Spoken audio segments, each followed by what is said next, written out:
Mengapa ada orang yang sengaja membiarkan celah sepanjang 60 mil di jalan raya yang menghubungkan Amerika Utara dan Selatan? Pada tahun 2026, sepertinya pertanyaan itu akan segera hilang. Jalan baru, jembatan baru, tim konstruksi mendorong lebih dalam ke hutan Darien daripada yang pernah mereka lakukan dalam beberapa dekade. Untuk pertama kalinya dalam setengah abad, tampaknya celah itu akhirnya akan tertutup. Namun ternyata tidak. Karena celah Darien bukanlah kegagalan konstruksi, melainkan salah satu mata rantai yang sengaja dibiarkan hilang di bumi. Tim konstruksi dihadapkan pada tugas yang sangat besar. Lihatlah Google Earth. Jalan yang mereka gunakan untuk memindahkan peralatan mereka adalah Jalan Raya Pan America, jalan terpanjang di dunia. Hampir 19.000 mil aspal yang membentang tanpa putus menghubungkan Prudhoe Bay, Alaska dengan Ushuaia, Argentina. Perhatikan kata hampir itu. Jembatan-jembatan baru itu akan menutupi sebagian jarak tersebut, tapi tidak sampai ke perbatasan. Sebaliknya, mereka berhenti di tepi Taman Nasional Darien. Ada jawaban yang jelas. Kenapa? Celah itu membentang seluas 1,4 juta ekar. Itu sebesar negara bagian Delaware di tengah hutan. Vegetasinya begitu lebat sehingga sinar matahari nyaris tidak menyentuh tanah di beberapa tempat. Ratusan sungai deras mengalir melaluinya, diperbesar oleh hujan deras. Membangun jalan melaluinya berarti harus melawan air, lumpur, dan hutan di setiap langkah.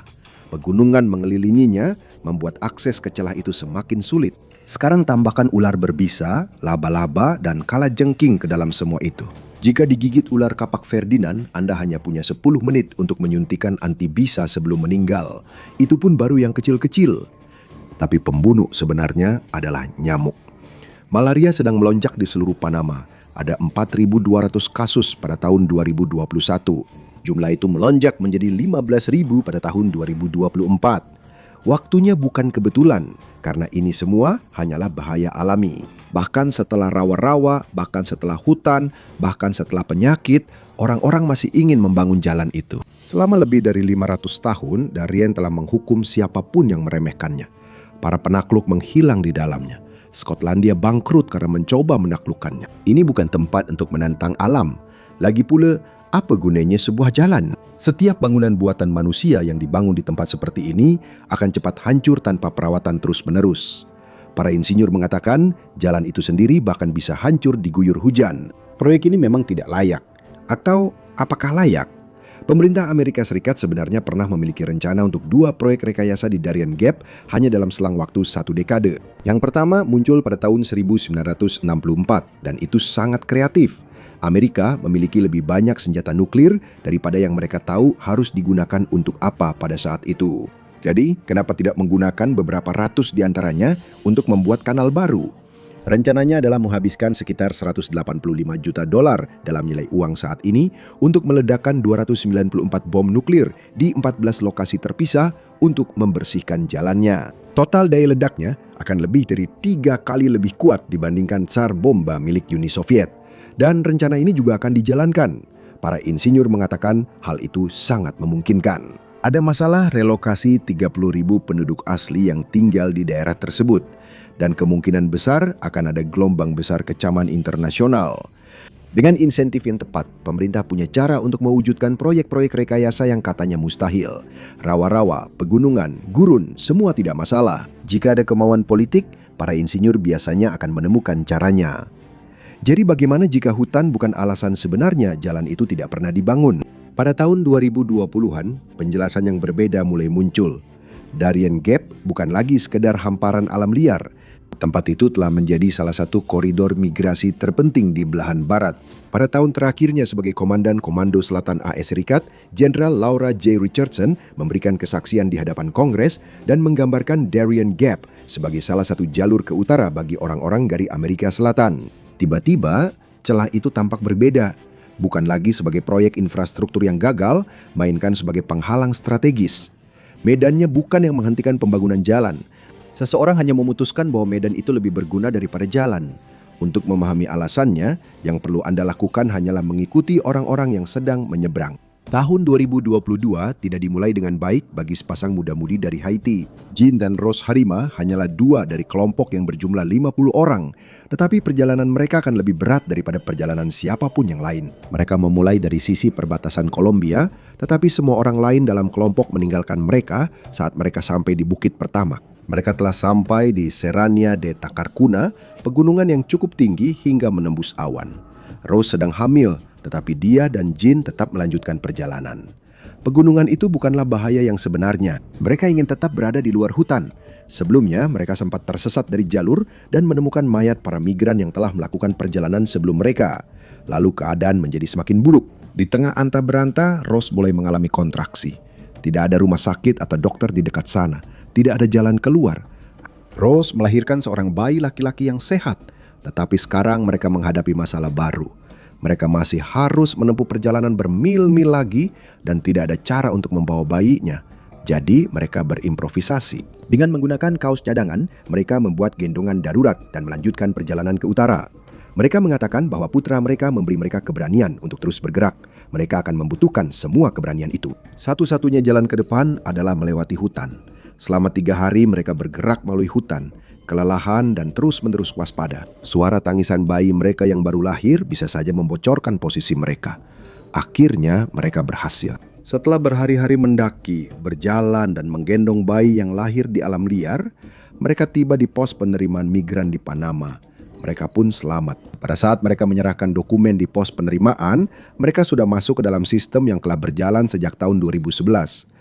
Jauh sebelum mereka mencapai perbatasan Amerika Serikat, Washington mungkin sudah tahu persis siapa mereka. Ini membuktikan bahwa celah Darien bukanlah alam liar yang kosong. Tempat itu penuh dengan masyarakat adat, penuh dengan orang lain yang mencari kehidupan baru. Bersama mereka datang bahaya buatan manusia yang bahkan lebih buruk daripada bahaya alam.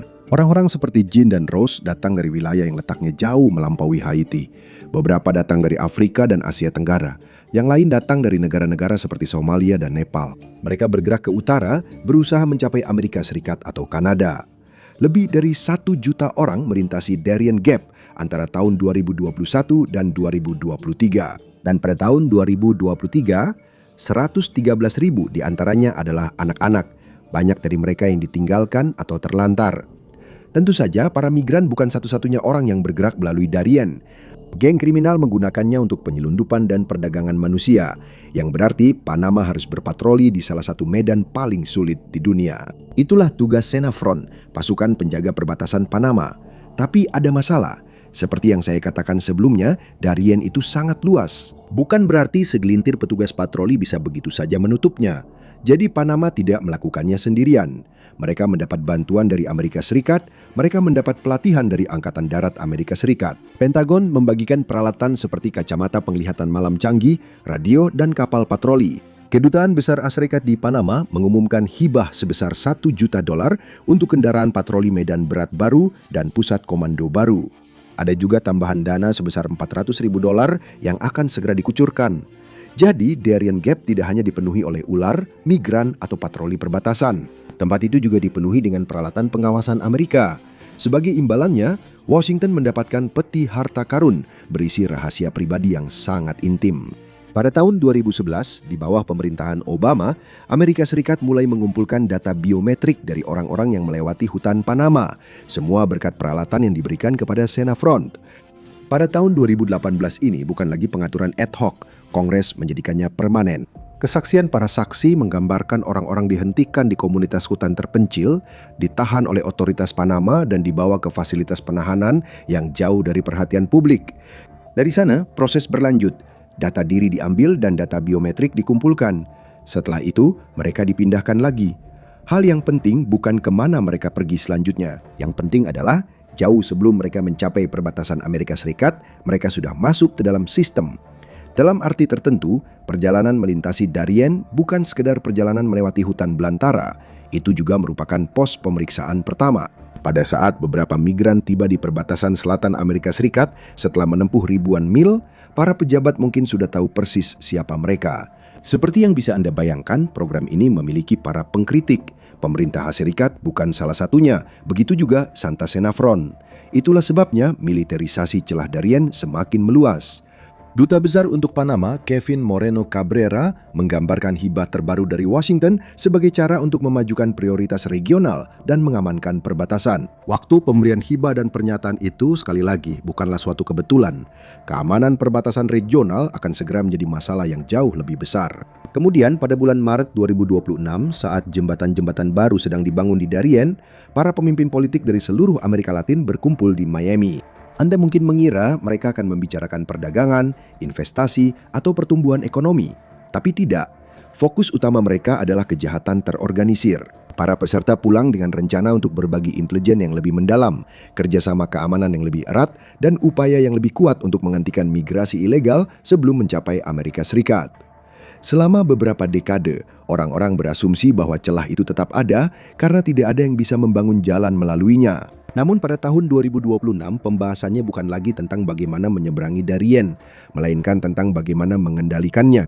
Hutan itu telah menjadi sangat berharga secara strategis, sebuah tempat di mana para migran, penyelundup, dan jaringan kriminal dapat dilacak, dipantau, dan dicegat jauh sebelum mereka mencapai Amerika Utara yang menciptakan insentif yang aneh. Jika celah itu menghilang, maka jaringan pengamanan pun ikut hilang. Santa Senafron sekarang mengatakan tujuannya adalah untuk membangun satu koridor di celah Darien yang mengarah ke komunitas adat Bajo Chiquito. Humaniter adalah kata yang digunakan lembaga itu untuk ide tersebut. Jadi Santa Senafron mengawasi dan menunggu orang-orang menyeberang. Tapi masih ada sesuatu yang terasa aneh. Mengapa pemerintah ASS, baik di bawah pemerintahan Demokrat maupun Republik, begitu bersemangat menghabiskan jutaan dolar untuk mengawasi para migran miskin di hutan dan mengumpulkan data biometrik mereka? Karena hutan tidak membuat semua orang jerak. Itu berarti ada seseorang yang mengambil untung dari jalur perjalanan tersebut. Sangat sedikit orang yang siap melintasi medan seperti celah Darien sendirian. Ini bukan hanya soal menghindari bandit yang bersembunyi di hutan. Pada tanggal 24 Juli 2024, 10 orang tenggelam secara bersamaan di salah satu sungai. Mereka hanyalah 10 dari ratusan korban tenggelam selama bertahun-tahun. Tidak ada yang tahu jumlah pastinya. Ini adalah tema yang terus berulang di sini. Menyeberangi titik yang salah di sungai dan kamu akan langsung terbawa arus. Mendaki gunung yang salah dan kamu akan jatuh hingga tewas. Karena tidak ada jalan, para migran membutuhkan pemandu yang tahu jalurnya. Masalahnya, tidak ada organisasi perjalanan resmi yang mau membuka usaha di Darien Gap.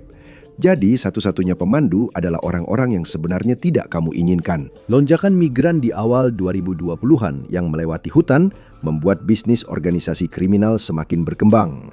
Jenderal Richardson menyebut mereka secara langsung. Geng Tren de Aragua dari Venezuela dan kartel Clan de Golfo dari Kolombia. Mereka adalah pihak yang menurutnya mengendalikan Darien Gap sehari-hari. Organisasi-organisasi ini telah membangun jalan tanah mereka sendiri.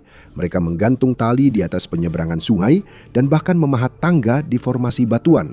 Kartel-kartel tersebut kemudian mengiklankan rute-rute ini di media sosial. Mereka menggunakan influencer di YouTube dan TikTok untuk menggambarkan Darien Gap sebagai perjalanan menyusuri hutan yang indah menuju utara, sebuah jalan menuju kehidupan yang lebih baik. Ketika mereka tidak melakukan itu, mereka memasang iklan seperti agen perjalanan resmi, menegaskan bahwa keselamatan adalah prioritas utama mereka. Di bawah itu, mereka mengiklankan bahwa paket perjalanan tersebut sudah termasuk makanan, tiket perahu resmi, dan pemandu lokal yang berpengalaman. Tapi mereka juga memperingatkan bahwa tempat terbatas. Jadi jika Anda ingin ikut, Anda harus segera bertindak. Ini adalah operasi yang cukup rapi. Para migran kemudian memesan perjalanan mereka melalui WhatsApp, datang ke bagian Darien Gap di wilayah Kolombia, dan langsung dihadapkan dengan kenyataan yang brutal.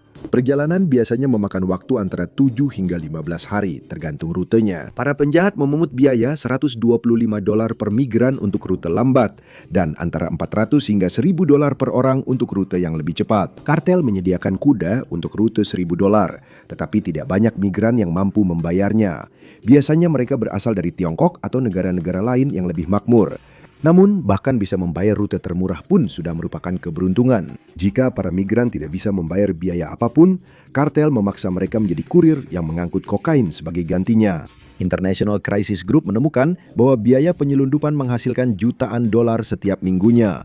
Itu belum termasuk pemerasan atau uang yang didapat para penjahat dari konsesi. Memang benar ada kios-kios di sepanjang rute dengan para penjual menawarkan air dan Gatorade. Beberapa bahkan menawarkan untuk menggendong anak-anak di punggung mereka seharga $100 dan mereka mengenakan biaya $50 per jam untuk wifi karena mereka bisa. Tanpa itu, para migran tidak bisa menghubungi keluarga mereka atau mengumpulkan uang yang mereka butuhkan untuk melanjutkan perjalanan. Segala sesuatu yang dibutuhkan para migran di sepanjang rute ada di sini. Makanan, obat-obatan, atau bahkan kantong plastik untuk melindungi paspor dan dokumen penting lainnya. Semua itu dijual dengan harga yang sangat mahal. Tapi semua ini masih merupakan sumber pendapatan sekunder.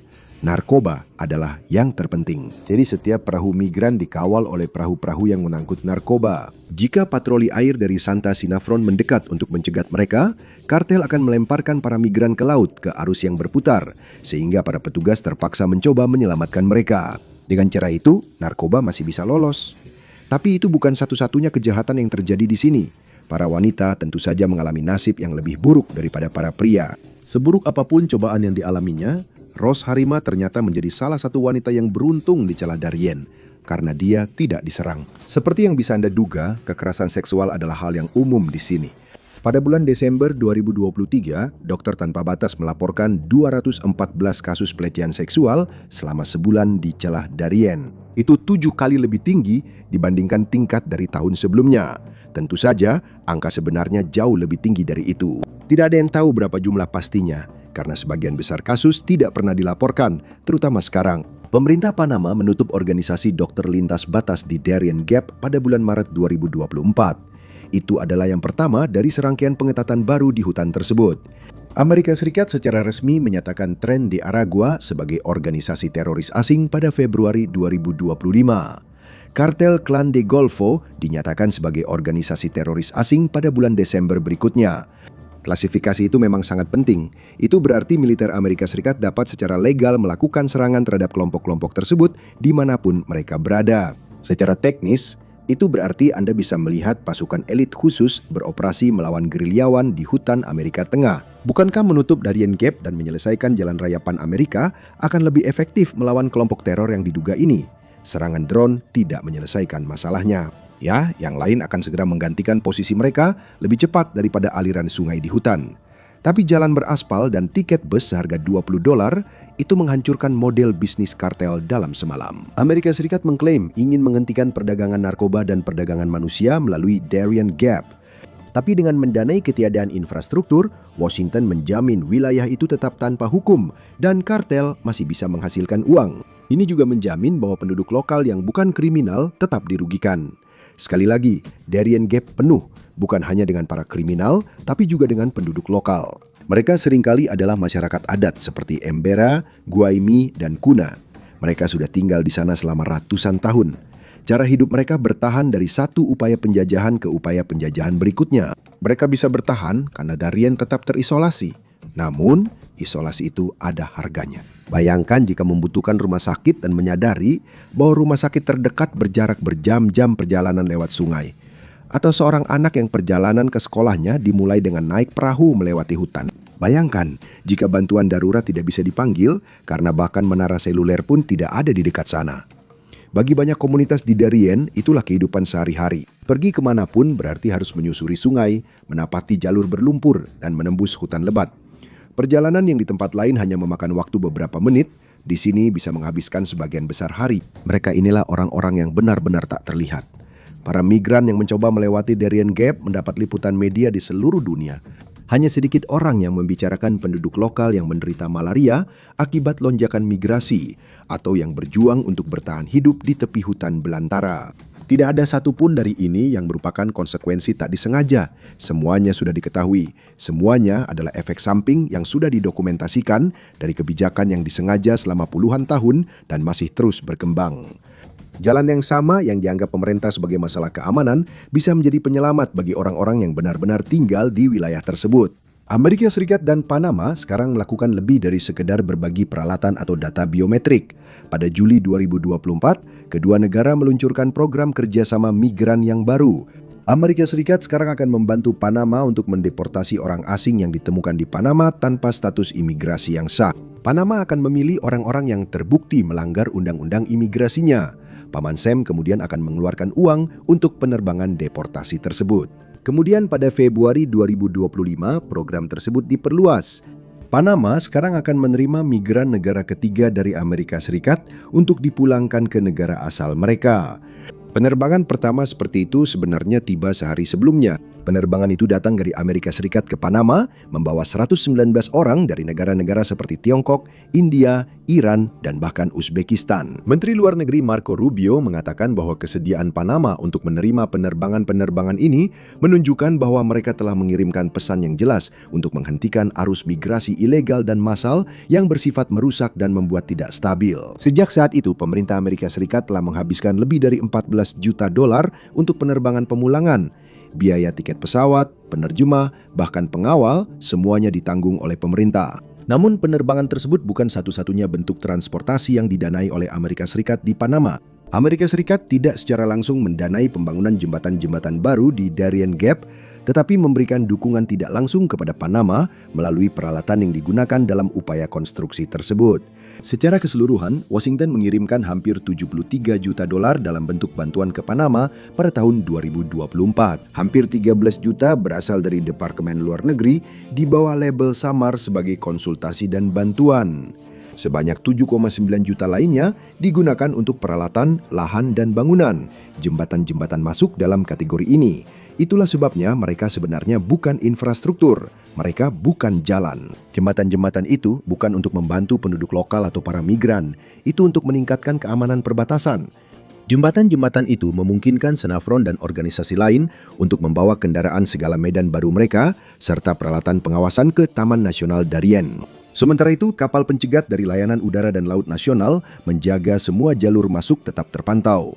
Dari sana, mereka dapat mencegat para migran dan akhirnya memberangkatkan mereka dengan salah satu penerbangan pulang itu. Jumlah total uang yang dihabiskan untuk menutup celah Darien mendekati 100 juta dolar hanya dalam 1 tahun. Kesimpulannya tampak tak terelakkan. Pemerintah AS membayar agar celah Darien tetap ada, bukan untuk ditutup.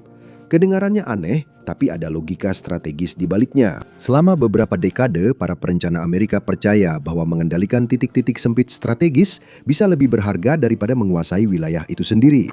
Jika Anda bisa mengendalikan kemana orang, barang, dan informasi bergerak, Anda mendapatkan pengaruh atas siapapun yang perlu melewati jalur tersebut. Pemikiran itu telah membentuk strategi Amerika Serikat di seluruh dunia, mulai dari jalur pelayaran utama hingga selat-selat sempit. Dan dalam beberapa hal, Darien Gap juga berfungsi sebagai titik sempit strategis, tetapi untuk pergerakan manusia. Dari pantai ke pantai, lebarnya sekitar 60 mil. Dan terputusnya jalan itu tidak hanya berarti para migran harus melewati hutan. Itu juga berarti bahwa perdagangan lintas benua hampir sepenuhnya bergantung pada jalur laut. Terusan Panama berada di dekat sini bukan tanpa alasan. Amerika Serikat mungkin telah melepaskan kendali langsung atas zona itu pada tahun 1999, tetapi mereka masih menjalankan kendali tidak langsung melalui patroli laut Angkatan Laut Amerika Serikat. Dengan menguasai jalur laut, Angkatan Laut memantau setiap kapal kargo dan setiap kontainer yang melewati terusan Panama atau di sekitarnya. Dan jangan pernah berpikir untuk menyeberang antara Amerika Utara dan Amerika Selatan dengan mobil tanpa jalan itu. Tidak ada yang berhasil melakukannya sampai tahun 1960 dan perjalanan itu memakan waktu 5 bulan. Tapi bayangkan jika ada jalan yang menciptakan jembatan darat antara Amerika Utara dan Amerika Selatan. Sekarang, militer Amerika tidak bisa mengontrolnya, setidaknya tidak tanpa menurunkan beberapa marinir di pantai. Dan itu berarti bukan hanya para migran yang datang, orang Tiongkok juga datang. Ini adalah mega pelabuhan Chongkai di utara Lima, Peru. Pelabuhan ini dibuka pada tahun 2024 dan menelan biaya 3,53 miliar dolar untuk membangunnya. Namun, Peru tidak mengumpulkan semua uang itu sendiri. Uang tersebut datang sebagai bagian dari inisiatif Sabuk dan Jalan Tiongkok. Pelabuhan yang mematahkan dominasi Amerika atas perdagangan Amerika Selatan ini dioperasikan oleh perusahaan pelayaran milik negara Tiongkok dengan kepemilikan mayoritas sebesar 60%. COSCO yang membangunnya, COSCO yang mengoperasikannya, dan Angkatan Laut Amerika Serikat tidak memiliki mekanisme hukum untuk memantau apa yang bergerak melaluinya. Sebelum Chiang Chongkai dibuka, Amerika Selatan tidak memiliki pelabuhan yang mampu menangani kapal-kapal yang membawa antara 18 hingga 24 ribu ton kontainer pengiriman. Satu-satunya pelabuhan yang cukup dalam untuk sandar kapal sebesar itu hanya ada di Meksiko atau pesisir Pasifik AS. Sekarang semuanya sudah berubah. Pada bulan April 2025, Tiongkok mengumumkan jalur pelayaran utama pertama dari pelabuhan Guangzhou langsung ke Chiangchongkai. Tidak perlu lagi memutar ke pelabuhan-pelabuhan Amerika Utara. Amerika Serikat telah kehilangan statusnya sebagai perantara dalam perdagangan antara Asia dan Amerika Selatan. Untuk saat ini, Chongqing masih hanya merupakan pelabuhan yang melayani Asia. Pelabuhan ini memangkas waktu pengiriman antara Asia dan Amerika Selatan dari 45 hari menjadi 23 hari. Namun, ambisi Tiongkok lebih besar dari itu. Jadi, celah Darien menjadi semakin penting. Pemerintah Amerika Serikat secara tertutup akan menunjuk Tiongkok dan mengatakan bahwa aktivitasnya menekankan pentingnya mempertahankan keterputusan jalan itu. Kartel, penegakan hukum, hampir 2 juta orang yang tetap mencoba menyeberang, jembatan baru akan segera dibangun seiring pelabuhan Tiongkok meningkatkan operasinya. Semua hal ini bermula dari satu keputusan yang dibuat pada tahun 1970-an yang tidak ada seorang pun ingin membatalkannya. Sampai saat itu, Amerika Serikat adalah pendukung utama Jalan Raya Pan-Amerika. Jadi pada tahun 1971, Amerika Serikat menjanjikan 100 juta dolar atau 836 juta dolar dalam nilai uang saat ini untuk menyelesaikan jalan tersebut. Itu adalah 2/3 dari perkiraan anggaran. Kolombia dan Panama akan menyediakan 1/3 sisanya. Uang itu akan digunakan untuk membangun 250 mil jalan baru yang melewati Darien Gap. Menurut Presiden Nixon, jalan raya itu akan menjadi nadi perdagangan, perjalanan dan pemahaman yang berdenyut. Jika semuanya berjalan lancar, jalan itu akan selesai dalam 10 tahun. Namun Nixon ingin mempercepat jadwalnya agar bertepatan dengan perayaan 2 abad Amerika. Dia juga berpikir bahwa bagian Darien dari jalan raya itu akan dinamai menurut namanya. Ini adalah rencana kedua pemerintah Amerika Serikat untuk merekayasa Darien Gap di abad ke-20. Jadi para kru konstruksi pun datang, kali ini tanpa nuklir. Peralatannya sudah siap. Pekerjaan itu tidak selesai pada perayaan 2 abad. Nixon mengundurkan diri pada Agustus 1974. Jalan itu bukanlah salah satu prioritas terakhirnya. Namun pada musim panas tahun 1977, ketiga negara itu telah menghabiskan 59 juta dolar untuk proyek tersebut. Uang itu tidak digunakan dengan baik. Faktanya, uang itu tidak menghasilkan apa-apa. Sierra Club mendapat pujian karena menghentikan pembangunan jalan itu. Tapi alasan sebenarnya lebih aneh. Departemen Pertanian Amerika Serikat juga punya keberatan sendiri. Mereka sebenarnya tidak terlalu peduli dengan hutan atau masyarakat adat, tapi mereka sangat peduli dengan penyebaran penyakit mulut dan kuku pada ternak. Darien adalah penghalang alami untuk menghentikannya. Pada tahun 1914, wabah di tempat pemotongan hewan Chicago menyebar ke 3.500 kawanan ternak di seluruh negeri dan memakan biaya 150 juta dolar dalam nilai uang saat ini untuk memberantasnya. Biayanya sekarang justru semakin mahal. Pada tahun 2022, sebuah tim ekonom pertanian memperkirakan bahwa biayanya berkisar antara 6,5 hingga 21 miliar dolar per tahun di wilayah-wilayah di mana penyakit mulut dan kuku umum terjadi. Tapi itu hanya biaya endemik, biaya dari penularan tingkat rendah yang terus terjadi di seluruh dunia. Ketika penyakit mulut dan kuku menjadi epidemi, terutama di negara yang sebelumnya bebas dari penyakit itu, biayanya bisa meningkat hingga 10 miliar dolar hanya di tempat itu saja. Itulah yang kita lihat selama wabah di Inggris pada tahun 2001. Semua pekerjaan pada proyek tersebut terhenti total 3 tahun sebelumnya. Hal itu memulai sebuah tradisi yang terus berlanjut sampai sekarang. Ketika tim teknik berkumpul di hutan, tim lingkungan juga berkumpul untuk melindunginya. Pada saat itu, celah Darien hampir seluruhnya tertutup hutan hujan. Sebuah kelompok lingkungan, Sierra Club, menggugat pemerintah pada tahun 1974 dengan klaim bahwa pemerintah gagal menyediakan pernyataan dampak lingkungan yang diperlukan terkait pembangunan jalan tersebut. Pengadilan Distrik Amerika Serikat untuk Distrik Columbia setuju dan untuk sementara menghentikan pembangunan lebih lanjut. Namun pemerintah belum siap untuk menyerah begitu saja. Seperti kebanyakan proses hukum, prosesnya panjang dan berliku-liku. Awalnya tampaknya pemerintah akan menang, lalu sekutu tak terduga muncul untuk menyelamatkan keadaan. Ternyata tidak semua orang di pemerintahan antusias dengan ide menyelesaikan jalan raya Pan-Amerika. USDA menuntut agar jalan tersebut diblokir pokoknya.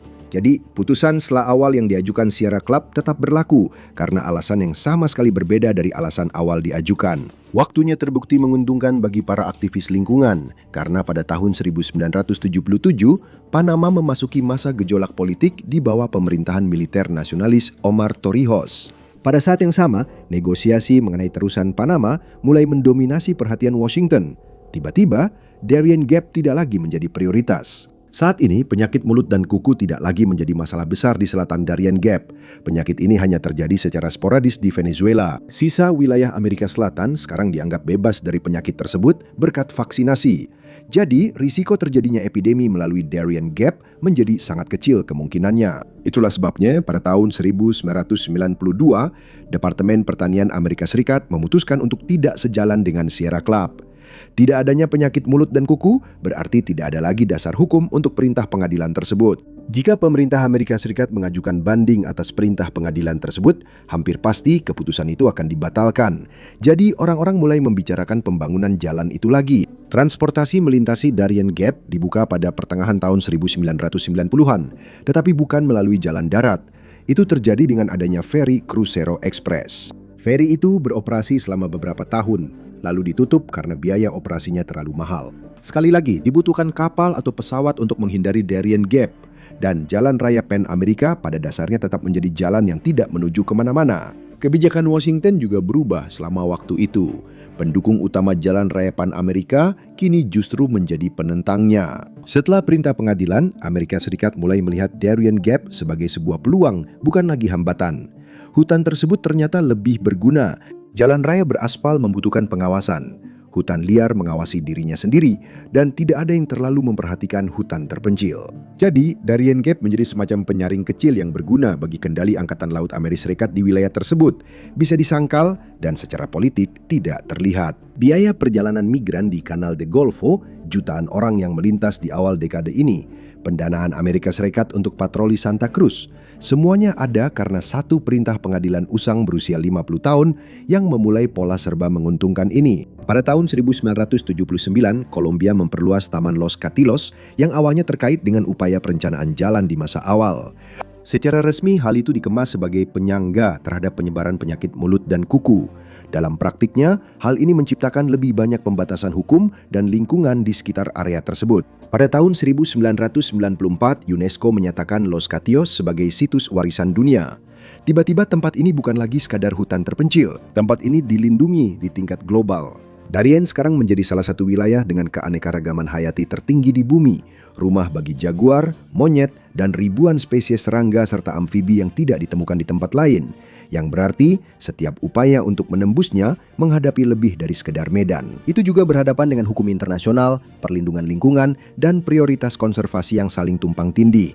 Setiap penetapan baru menambah satu hambatan lagi. Setiap hambatan menambah penundaan lagi. Itulah sebabnya pemerintah Amerika Serikat bisa mengatakannya dengan wajah datar bahwa mereka tidak terlalu ingin mengulangi pengalaman tahun 1970-an, terutama ketika ada lagi kekhawatiran dari pihak lokal. Meskipun kehidupan lokal yang keras dan peluang yang bisa dibawa oleh jalan tersebut, masyarakat adat di celah Darien mengatakan mereka tidak terlalu ingin melihat jalan itu selesai dibangun. Mereka percaya bahwa pembangunan itu bisa mengganggu cara hidup mereka dan membawa bahaya lain. Sudah ada masalah dengan penebangan liar dan penambangan emas ilegal yang menyebabkan pencemaran merkuri di sungai-sungai setempat. Membangun jalan itu hanya akan memperparah hal tersebut. Tapi bukankah ini tetap terasa aneh? Pemerintah Amerika Serikat sebenarnya tidak punya sejarah berpihak pada para aktivis lingkungan dan hak-hak masyarakat adat. Tapi ada alasannya. Arus imigrasi ilegal melalui celah Darien turun sebesar 99% antara tahun 2024 dan 2025.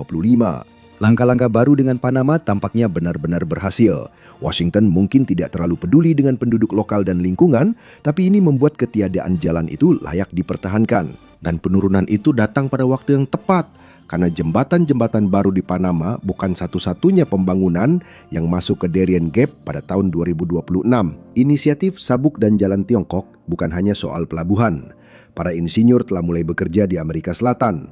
Ketidakhadiran Kolombia sangat mencolok pada pertemuan di Florida. Itu bukan kebetulan. Sebaliknya, Kolombia justru condong ke Tiongkok. Pada tahun 2025, negara itu menandatangani inisiatif Sabuk dan Jalan Tiongkok. Jalan-jalan baru mulai dibangun. Dan jalan-jalan itu mendekati ujung selatan Darien Gap, tempat Jalan Raya Pan Amerika berakhir. Ini adalah jalan tol menuju Laut 2 yang menghubungkan Darien Gap dengan Medellin. Tiongkok memulai dengan kepemilikan 30% dalam proyek ini, tetapi kemudian meningkat menjadi 65% dengan investasi sebesar $650 juta pada tahun 2020. Konstruksi baru ini secara bertahap menggantikan jalan tanah yang terkenal buruk di daerah tersebut. Tiongkok mempromosikannya sebagai cara untuk membuat perjalanan lebih aman dari longsor. Tapi itu jauh dari satu-satunya lonjakan aktivitas Tiongkok di Amerika Selatan. Pada Juli 2025, saat lalu lintas migran menurun, Tiongkok menandatangani nota kesepahaman baru dengan Brasil. Jika Tiongkok berhasil di sini, mereka akan merestrukturisasi perdagangan benua dari pantai ke pantai. Koridor kereta api bio-oseanik tengah yang diusulkan akan menghubungkan pelabuhan Pasifik Chiang Chongqing melintasi 2.300 mil ke pelabuhan Ilhéus di Brasil di pantai Atlantik. Jika proyek ini berjalan, biayanya bisa mencapai setidaknya $70 miliar. Namun tampaknya Tiongkok cukup ingin membayar harga itu. Peru sudah mengumumkan dukungannya untuk proyek ini. Karena sama seperti di Washington, tidak ada kebetulan di Beijing. Waktu penandatanganan kesepakatan baru dengan Brasil terlalu pas. Tiongkok telah mengemukakan ide tentang jalur kereta api lintas benua di Amerika Selatan sejak KTT BRICS tahun 2014.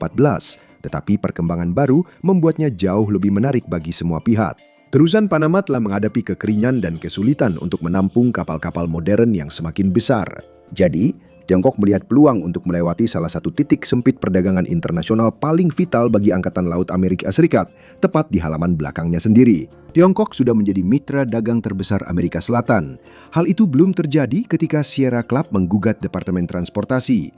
Amerika Serikat masih unggul dalam volume perdagangan di utara Darien Gap, tetapi jika beberapa mil terakhir jalan itu berhasil dibangun, segalanya bisa berubah. Dan itulah alasan sebenarnya jembatan-jembatan di hutan sedang dibangun sekarang. Itu bukan perubahan dramatis dari kebijakan selama 50 tahun terakhir. Itu adalah langkah terbaru pemerintah Amerika Serikat untuk membuat larangan sementara yang sudah usang itu tetap permanen. Bayangkan saja sebuah jalan yang menghubungkan Amerika. Barang-barang tidak lagi bergantung pada jalur laut atau terusan Panama. Mereka hanya bergerak melalui darat. Bagi Washington, itu mengubah segalanya. Titik-titik sempit strategis pun lenyap. Koridor pengawasan dan pengaruh semuanya menjadi kurang relevan, dan dalam istilah geopolitik, itu berarti sesuatu yang lebih besar. Kendali atas perdagangan antar Amerika tidak lagi berada di tangan Amerika Serikat. Begitu titik sempit strategis berhenti menjadi titik sempit strategis, itu tak lagi menjadi sumber kekuasaan. Menurut pandangan Washington saat ini, Darien Gap adalah aset yang terlalu berharga untuk dilepaskan. Orang-orang tidak ingin membangun jalan di sana sejak tahun 1970-an, bukan karena mereka tidak bisa membangunnya, tetapi karena mereka memang tidak seharusnya membangunnya. Jadi, bulldozer-bulldozer tetap berkarat, hutan tetap utuh, Tiongkok tetap di luar, dan sistem terus berjalan. Terima kasih sudah bergabung dengan saya hari ini. Saya harap Anda menikmati videonya. Dan jika Anda ingin melihat lebih banyak video seperti ini, silakan pertimbangkan untuk berlangganan dan aktifkan notifikasi. Itu benar-benar membantu. Terima kasih sekali lagi, dan sampai jumpa di lain waktu di Mappack.